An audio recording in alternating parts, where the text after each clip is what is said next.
I'm Margot Politis. Welcome to Study English, Ielts preparation. Today we're going to look at a topic you've probably heard a lot about, global warming and the environment. First, we're going to look at ways of brainstorming, taking notes and developing ideas. Watch while we play some vision that contains ideas about the causes and effects of global warming. While you watch, try to note down some of your ideas about what global warming is.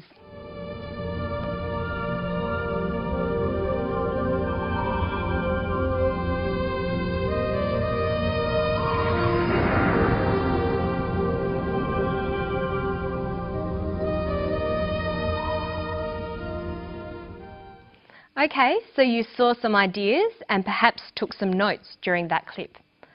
What were some of the ideas you saw? What has caused global warming?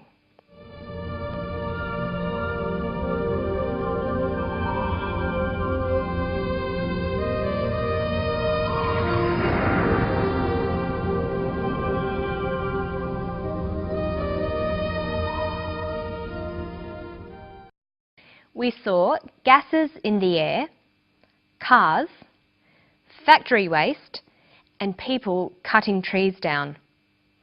So if you made those notes, you'd get an idea that these were the things causing global warming. Now let's listen to someone talk about the causes. Heat-trapping gases are building up in the atmosphere. Heat-trapping gases are building up in the atmosphere. What else? So, what is global warming? It's the result of billions of decisions. It's caused by decisions made by individuals, like driving big cars rather than small cars. And it's caused by decisions made by corporations and nations, like dumping waste into the atmosphere. Global warming is caused by people using big cars and people dumping waste into the atmosphere. Okay, so you've looked at the vision and listened to the speaker, and you've made notes about some of the causes of global warming. Now, let's look for some of the effects.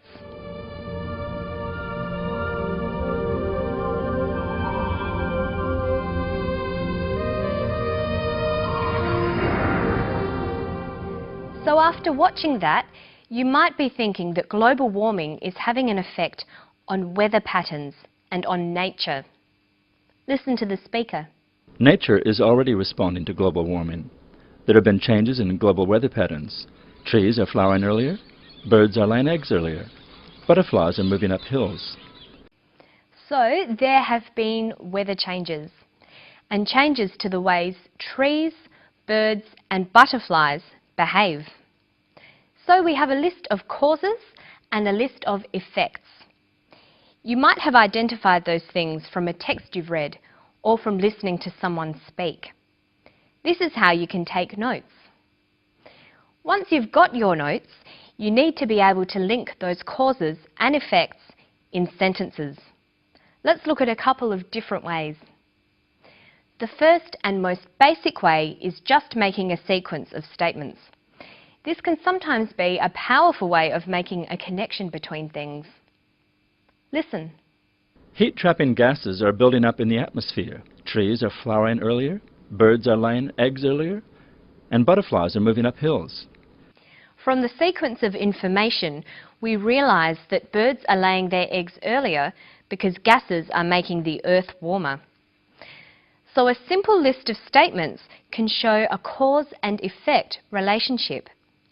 But there are other ways too. You can use the language of cause and effect. We can say, X causes Y. Driving cars causes air pollution. There are many other word choices as well. Driving cars leads to air pollution. Driving cars results in air pollution.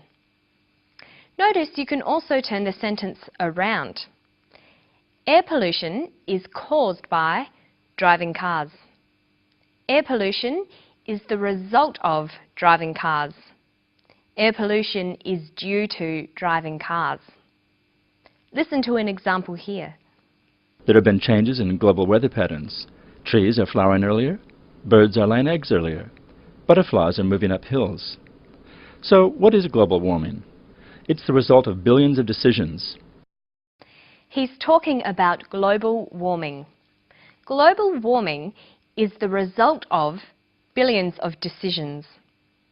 Global warming is due to billions of decisions.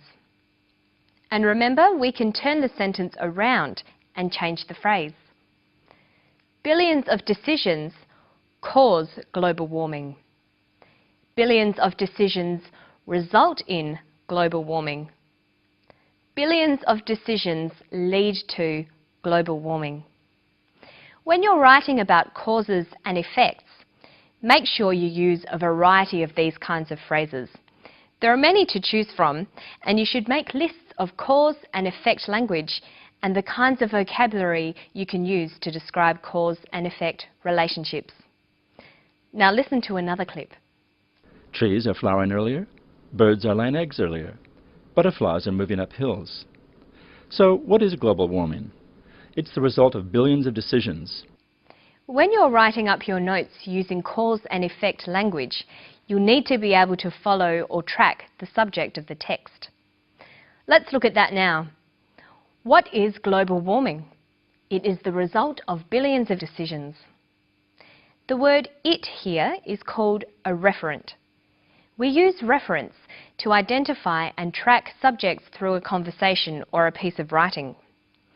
If you repeat the subject too many times, your work will sound boring. Listen to this. The woman came into the room. The woman sat down. The woman drank her tea. Look at how we use reference. The woman came into the room. She sat down. She drank her tea. When you are reading, you'll need to be able to understand reference and follow the subject through the text. Other referents are this, that, these, those. Here's the clip again. Listen to the way the referents are used. What is global warming? It's the result of billions of decisions. The word "it" here refers to global warming. What is global warming? Global warming is the result of billions of decisions. And here's another referent. What is global warming? It's the result of billions of decisions. You can't manage that at the scale of the individual. He says you can't manage that at the scale of the individual. He means you can't manage global warming at the scale of the individual. But notice how the subject changes. What is global warming? It's the result of billions of decisions. You can't manage that at the scale of the individual. Managing the atmosphere has to take place at a global level. That's why it needs international agreements. Managing the atmosphere has to take place at a global level. The subject of this sentence is managing the atmosphere. That's why it needs international agreement. So the "it" here no longer refers to global warming. Now it is referring to managing the atmosphere. That's why managing the atmosphere needs international agreement. When reading and writing, you must be very careful to notice when subjects change and to be clear about which subject is being referred to. This can be quite tricky sometimes. Next time you see a paragraph, try to highlight all the referents like it, this, that, these, those, he, she, they. Then try to work out what subject they are all referring back to.